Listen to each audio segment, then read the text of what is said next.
औज़ुबिल्लाहिमिनश्शैतानिर्रजीम बिस्मिल्लाहिर्रहमानिर्रहीम अस्सलामु अलैकुम वरहमतुल्लाहि वबरकातुहू। सूरह यूनुस है मेरे सामने और सूरह यूनुस की आयत नंबर 59 है, पारा नंबर 11 है और रुकू नंबर 11 चल रहा है। और आयत नंबर 58 में अल्लाह तबारक व तआला ने फरमाया कि अल्लाह तबारक व तआला की रहमत है जो तुम पर नाज़िल करता हो और तुम उससे खुश होते हो, और जो जमा कर रहे हो और जो अल्लाह तबारक व तआला के पास है वो इससे कहीं ज़्यादा है तुम्हारे लिए।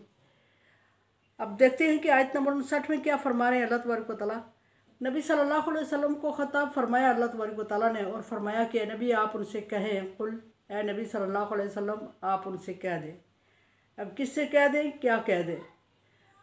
मुशरिकीन मक्का जो नबी सल्लल्लाहु अलैहि वसल्लम पर तरह तरह के सवालात कर रहे थे, और यहाँ ये सवाल चल रहा है 2-4 दिनों से। एक ही सवाल पे बहस है कि मता हाज़ा वादो, जो तू वादा करता है हमसे, जिस चीज़ से तू डरा रहा है वो कब आएगा वक्त, उस पर बात चल रही है और उसी की डिटेल चल रही है 5-7 दिनों से। यहाँ फरमाया कि कुल ए नबी आप उनसे ये पूछें, आप उनसे ये कहें, अरअयतुम मा अनज़लल्लाहु लकुम मिन रिज़्क़िन, तुम्हारे उस रिज़्क़ के बारे में क्या राय है, क्या ख्याल है तुम्हारा जो अल्लाह तबारक व तआला ने तुम पर नाज़िल फरमाया आसमान से, या तुम्हें अता किया ज़मीन से, या जैसे भी किया अल्लाह तबारक व तआला ने की अनायत है जो उसने तुम पर की, और तरह तरह का रिज़्क़ तुम्हारे लिए जायज़ और हलाल करार दिया, कुछ मेहनत के साथ, कुछ बगैर मेहनत के, कुछ मेहनत के मुताबिक, कुछ बहुत ज़्यादा मेहनत से।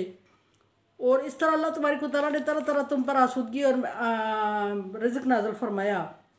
और फजाल तुम मिनहु हरामन व हलाला, और जो तुम फिर उसके बारे उसमें हराम और हलाल करार दे रहे हो खुद ही उसको, उसके बारे में तुम्हारा क्या ख्याल है? अहले किताब से ये खिताब है। अहले किताब का ये मसला था कि हज़रत याकूब अलैहिस्सलाम को ऊँट का गोश्त बहुत मरगूब था और बड़े शौक़ से खाते थे। तो कोई बीमारी लाहक हो गई आपको और आपने ऊँट का गोश्त खाना छोड़ दिया, और छोड़ दिया तो आपने हमेशा के लिए उसको छोड़ दिया एहतियातन। जब किसी बीमारी का ज़्यादा बढ़ने का चांस हो तो फिर अल्लाह तबारक व तआला का भी ये हुक्म है कि उस चीज़ को छोड़ दिया जाए। हज़रत याकूब अलैहिस्सलाम ने उसको छोड़ा, और हज़रत याकूब अलैहिस्सलाम की जो कौम थी उन्होंने याकूब अलैहिस्सलाम के एहतराम में उसको छोड़ दिया। अब हुआ ये कि उन्होंने छोड़ दिया, और आहिस्ता आहिस्ता अगली उम्मत जब बढ़ी और अगले लोगों ने उसको बिल्कुल हराम ही समझ लिया और अपने ऊपर हराम कर दिया। और हालांकि अल्लाह तबारक व तआला ने उसको हराम करार नहीं दिया था। इसी तरह कुछ ऐसी चीज़ें थी जो बनी इसराइलियों ने खुद अपने ऊपर हराम करार दे दी थी, अल्लाह तबारक व तआला ने उनको हराम नहीं किया था, और फिर उसको वो हराम समझ रहे थे। और जब कुरान पाक नाज़िल हुआ तो अल्लाह तबारक व तआला ने चूँकि जो चीज़ें उन्होंने इख्तरा की हुई थी, अपनी तरफ से डाली हुई थी, उनको अल्लाह तबारक व तआला ने नज़रअंदाज किया, रिजेक्ट किया, और या फिर कुरान पाक में नाज़िल ही नहीं फरमाया, या फिर फरमाया तो उनसे मना फरमाया कि ये कुरान पाक ये अल्लाह तबारक व तआला की तरफ से नाज़िल करदा नहीं है, मनसूख हो गई।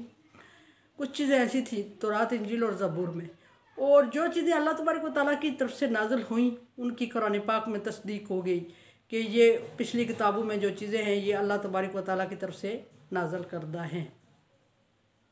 यहाँ ये चीज़ें भी आ रही हैं कि जो बनी इसराइलियों ने अपने ऊपर खुद हराम कर दी थी किसी ऐसी वजह से, जिस तरह के ऊँट का गोश्त याकूब अलैहिस्सलाम ने अपने ऊपर नहीं खाया और हराम करार नहीं दिया, लेकिन आगे आने वाले लोगों ने उसको हराम करार दे दिया और अल्लाह की तरफ उसको मनसूब कर दिया। तो अल्लाह तबारक व तआला फरमा रहे हैं कि उस रिज़्क़ के बारे में ज़रा सोचो कि जो अल्लाह तबारक व तआला ने तुम पर नाज़िल फरमाया या तुम्हें अता किया, और तुम अपनी तरफ से उसको हराम और हलाल करार दे रहे हो, किसी को हराम कह रहे हो, किसी को हलाल कर रहे हो। और फिर आप उनसे पूछें, अल्लाहु अज़्ना लकुम अम अलल्लाहि तफ्तरून, क्या तुम्हारे पास कोई सबूत है कि अल्लाह तबारक व तआला ने इस पर कोई दलील, कोई आयत नाज़िल फरमाई है इन चीज़ों को हराम और हलाल करने की, या तुमने अपने ऊपर खुद हलाल और हराम कर दिया अपनी तरफ से? इस बहुत सारी चीज़ें थी। ये एक चीज़ मैंने एग्जांपल कोट की कि याकूब अलैहिस्सलाम का, अदरवाइज़ बहुत सारे उनके ऐसा भी था कि जो चढ़ावे चढ़ाते थे अपने बुतों के नाम पर, उसमें से कुछ चीज़ें हराम कर देते थे खाना, कुछ औरतों के लिए हराम होती थी और मर्दों के लिए हलाल और जायज़ होती थी। इस तरह की बहुत सारी इख्तलाफात की हुई थी। तो अल्लाह तबारक व तआला ने फरमाया कि पूछें उनसे कि अल्लाह तबारक व तआला ने कई हुक्म दिया हुआ है, अगर अल्लाह तबारक व तआला की तरफ से कोई आयत नाज़िल है, इसके बारे में कोई अहकामात हैं तो फिर दिखाओ, शेयर करो, और अगर नहीं है तो फिर मान जाओ कि अल्लाह पर इफ्तरा कर रहे हो, झूठ बोल रहे हो। और अल्लाह तबारक व तआला पर जो बंदा झूठ बोलता है उसका ठिकाना बिला आखिर जहन्नम ही होगा। वमा ज़न्नल्लज़ीना यफ्तरून अलल्लाहिल काज़िब यौमल क़ियामा। अब दूसरा सवाल, तीसरा, नबी सल्लल्लाहु अलैहि वसल्लम को इस आयत में हुक्म हुआ कि ए नबी सल्लल्लाहु अलैहि वसल्लम, क़यामत, इन लोगों से पूछे कि क़यामत के बारे में अल्लाह तबारक व तआला के सामने जब तुम्हारी जवाबदेही होगी, तुम सामने जाओगे अल्लाह के, उस दिन के बारे में तुम्हारा क्या ख्याल है कि दुनिया में लोगों को भी गुमराह कर रहे हो और ख़ुद भी अल्लाह तबारक व तआला पर इफ्तरा बांध रहे हो, और ना सिर्फ खुद इफ्तरा बांध रहे हो बल्कि इससे बहुत सारी पब्लिक भी गुमराह हो रही है। असल में ये मसला ये था कि बनी इसराइल के जो लोग अनपढ़ थे, कम पढ़े लिखे थे, वो पढ़े लिखे लोगों से रब्ता करते थे किसी मसले के हल के लिए या इल्म के लिए। तो पढ़े लिखे लोगों ने उन चीज़ों को अपनी तरफ से किताब में लिख दिया था, या जो उनको पसंद आती थी उसको लिख दिया, जो नहीं पसंद थी उनको हटा दिया या तब्दील कर दिया था। तो बहुत बड़ी पब्लिक, एक बहुत बड़ा हिस्सा उम्मत का गुमराह हो चुका था। और बहुत लोग ऐसे भी थे जो पढ़े लिखे गुमराह हो रहे थे, और बहुत लोग ऐसे भी थे जो पढ़े लिखे नहीं थे लेकिन अनपढ़ लोग थे, और उनको ज़रूरत थी कि उन पर आयात नाज़िल खोल कर बयान की जाए, और पढ़े लिखे लोगों ने जिस तरह उनके सामने आयात बताई वो उस पर पाबंद हो गए। और एक अलमिया ये भी होता है कि पढ़ा लिखे बंदे में लचक होती है, फिर सोचता है और समझता है, और लेकिन अनपढ़ बंदे को दीन के बारे में, ख़ुसूसन दीन के बारे में, ये इंसानियत का अलमिया है, मुसलमानों का ही नहीं है कि दीन के बारे में जो बात कह दी जाए कम पढ़े लिखे या अनपढ़ बंदे को कोई पढ़ा लिखा बंदा बता दे तो वो उस पर इस तरह अड़ जाता है कि जान तो दे सकता है, उस बात से हटता नहीं है। सो यही हाल हुआ बने इसराइलियों का कि अल्लाह तबारक व तआला की तरफ से उन पर आयतें, वो चीज़ें नाज़िल नहीं थी जो उनके उलमाए कराम ने उनको बता दी थी, और वो उस पर पक्के हो गए थे और अड़ गए थे। और फिर उस सूरत में उनकी जान तो जाती है लेकिन ईमान नहीं जाता, वो उसको ईमान समझते हैं, ईमान की हद तक उस पर कायम भी रहते हैं और रहना भी चाहिए, दीन का हिस्सा समझते हैं। अब उन्हें ये अंदाज़ा नहीं था कि ये दीन इनका अपना बनाया हुआ है, यह अल्लाह की तरफ से नाज़िल करदा नहीं है। यहाँ फरमाया कि इनसे पूछेंगे तफ्तरून अलल्लाहिल काज़िब यौमल क़ियामा, कि क्या ख्याल है उनका क़यामत के बारे में जो अल्लाह पर इफ्तरा कर रहे हैं, अल्लाह पर झूठ बांध रहे हैं। इन्नल्लाह लाज़ू फ़ज़्लिन अलन्नास, अल्लाह तबारक व तआला के बारे में बताओ कि अल्लाह तबारक व तआला अपने बंदों पर फ़ज़ल और रहमत करने वाला है, फ़जीलत रखने वाला है। और दूसरे अल्फाज में अगर किया जाए तो अल्लाह ताला फ़ौक है, फ़ौकल मतलब है बरतर है, और अज़ीज़ है, जब्बार है। इस तरह की भी अल्लाह तबारक व तआला के सिफ़ाती नाम है। तो अगर तुम लोग दुनिया में अल्लाह तबारक व तआला के ना सिर्फ अहकामात की खिलाफ वर्जी कर रहे हो बल्कि अल्लाह तबारक व तआला पर झूठ बांध रहे हो और झूठी बातें अल्लाह तबारक व तआला से मंसूब करके बहुत बड़े इंसानियत को गुमराह करने का सबब बन रहे हो, तो फिर अल्लाह उस वक्त जब फजीलत वाला है और उस वक्त जब अल्लाह के फ़ैसले के सामने तुम्हारा क्या हाल होगा और क्या करोगे। जहाँ अल्लाह ताला रहमान है, रहीम है, करीम है, गफूर है, शकूर है, वदूद है, वहाँ अल्लाह तबारक व तआला कहार और जब्बार भी है। और जिस चीज़ पे फ़ैसला करने पे आए और जिसको सज़ा देनी हो तो जितनी उसकी रहमत वसी है उतनी कहार और जब्बार तो वसी नहीं, उसकी सिफ़त रहमत सब पे गालिब है, लेकिन फिर भी कहार है, वो सख्त पकड़ करने वाला है। और फिर फरमाया कि वलाकिन्ना अक्सर अन्नास ला यशकुरून, अल्लाह तबारक व तआला ने तो इनको फजीलत दे दी है दुनिया में, और अल्लाह फजल करने वाला है, फजीलत दे रहा है, और उनसे दुनिया में उनके किए की सज़ा कम दे रहा है और उनको दुनिया में एहसानात से नवाज रहा है, क्योंकि अल्लाह तबारक व तआला फजल करने वाला है, अता करने वाला है। यहाँ अल्लाह तबारक व तआला की सिफ़त बयान हुई है। तो आखिरत में जब अल्लाह तबारक व तआला के जो दुनिया में एहसानात का शुक्र अदा नहीं करते तो आखिरत में फिर अल्लाह तबारक व तआला उनके साथ क्या सलूक करेंगे। वलाकिन फरमाया कि यहाँ फ़ज़ल अलन्नास, अल्लाह तबारक व तआला बहुत फजीलत वाला है, अपने बंदों पर बहुत फजल कर रहा है, बहुत करम कर रहा है, बहुत रहम कर रहा है।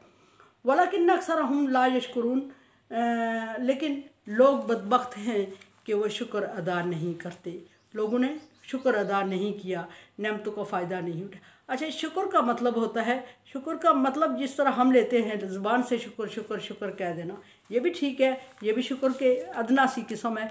लेकिन जो शुक्र की अहला किस्में हैं उनमें जिस्मानी तौर पे अपने आप को अल्लाह तबारक व तआला के सामने पेश करना, और कोई ऐसा काम किसी नेमत के बदले में उसके एहसान के अल्लाह तबारक व तआला के एहसानात का बदला तो पूरा किया ही नहीं जा सकता।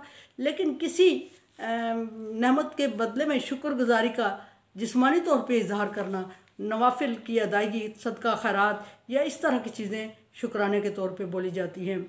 और फसब्बिह बिहम्दि रब्बिका, ज़ुबानी से भी अल्लाह तबारक व तआला ने ये फरमाया कि अल्लाह तबारक व तआला की तस्बीह बयान करो, बिहम्दि रब्बिका, और उसकी तारीफ़ बयान करो। वस्तगफिरहू, ये भी शुक्र का एक ज़रिया है कि उससे इस्तिग़फ़ार करो, इन्नहु कान तव्वाबा, वो तौबा कबूल करने वाला, रहम करने वाला है। लेकिन साथ ही अल्लाह तबारक व तआला ने एक इससे हट के भी जिस्मानी तौर पे भी अल्लाह तबारक व तआला ने शुक्राने का हुक्म दे दिया कि वनहर, के वसल रब्बी का वनहर, के ए नबी सल्लल्लाहु अलैहि वसल्लम आप अपने रब के लिए कुर्बानी किया करें और नमाज़ पढ़ा करें, यानी नफल नमाज की तरफ इशारा है। जब कोई अल्लाह तबारक व तआला के एहसानात हों इंसान पे, उस वक्त जिस वक्त इंसान को चाहिए हो, बहुत मुश्किल में हो, अचानक उससे वो बात टल जाए, मुसीबत टल जाए, या उसके लिए आसानी कोई हो जाए, या उसको बहुत बड़ी कोई ऐसी इनामात अल्लाह तबारक व तआला की तरफ से हो जाएं जिसको वो उम्मीद नहीं रख रहा था, तो उस सूरत में फिर अल्लाह तबारक व तआला ने शुक्राने के मुख्तलिफ़ तरीके बताए हैं। फसल्ली, उस वक्त नवाफिल अदा करें अपने रब के लिए, शुक्राने के नफल। और फिर उस वक्त वनहर, सदका खैरात का हुक्म दिया गया, कुर्बानी करें। ये अल्लाह तबारक व तआला ने तरीका बता दिया इंसान को। फिर छोटे ये जिस तरह के हम शुक्र अल्लाह का बिजाल आते हैं ज़ुबान से अल्फाज के ना, बेवक़्त ये भी नहीं है। अल्लाह तबारक व तआला के यहाँ कोई चीज़ बेवक़्त नहीं है। इवन कि एक ज़रा भी अगर इंसान सांस के कुछ हिस्से में भी अल्लाह का नाम लेता है, आधा नाम भी ले लेता है, तो उसका भी अल्लाह तबारक व तआला ने अजर रखा होता है। लेकिन जिस्मानी तौर पे भी शुक्राना अदा करना चाहिए, जिस तरह अल्लाह तबारक व तआला का एहसान हो उसी के मुताबिक उसी तरह शुक्र भी अदा करना चाहिए। और ये फरमाया कि अल्लाह तबारक व तआला ने, कि अल्लाह तबारक व तआला ने तो बहुत बड़ी फजीलत दी इन लोगों को, बहुत फजल किया। खुसूसन अहले किताब की बात हो रही है, बहुत लाडली कौम थी बनी इसराइलियों की, अल्लाह तबारक व तआला के बहुत बड़े एहसानात थे उन पर, और लेकिन उन्होंने शुक्र अदा नहीं किया, कुफ्र किया। तो अल्लाह का भी वादा है कि लाइन शकरतुम लाज़िदन्नकुम, अगर शुक्र करोगे तो मैं ज़्यादा दूंगा, अगर कुफ्र करोगे तो मुझे तुम्हारी ज़रूरत नहीं है। सो हम कुफ्र करके, शुक्र अदा ना करके समझते हैं कि हम कोई अल्लाह का नुकसान कर रहे हैं, हकीकत में अपना ही नुकसान कर रहे होते हैं। शुक्राने के लिए अल्लाह तबारक व तआला ने मुख्तलिफ़ जगहों पर मुख्तलिफ़ एडवाइस, मुख्तलिफ़ हुक्म दे दिए हैं, तो उनको फॉलो करते हुए जिस तरह का मसाइल हूँ, जिस तरह का मसले का हल हो, जिस तरह के फजीलत हो, जिस तरह के इनामात हों, जिस तरह अल्लाह तबारक व तआला की रहमत हो, उसी के मुताबिक शुक्राना भी अदा करना चाहिए। रोज़ा रखने का भी हुक्म है, शुक्राने के तौर पे नफली रोज़ा रखा जाए। मतलब ये कि हर तरह का शुक्राना अल्लाह तबारक व तआला ने मुराद लिया है। मेरे चैनल को आप सब्सक्राइब कर रहे हैं, thank you so much. Like dislike as you like. दुआ की उम्मीद रखती हूँ। ला खौफुन अलैहिम वला हुम यहज़नून में करते अल्लाह ताला। और कोरोना वायरस से बचने के लिए एहतियाती तदाबीर और दुआएं। अल्लाह हाफिज़।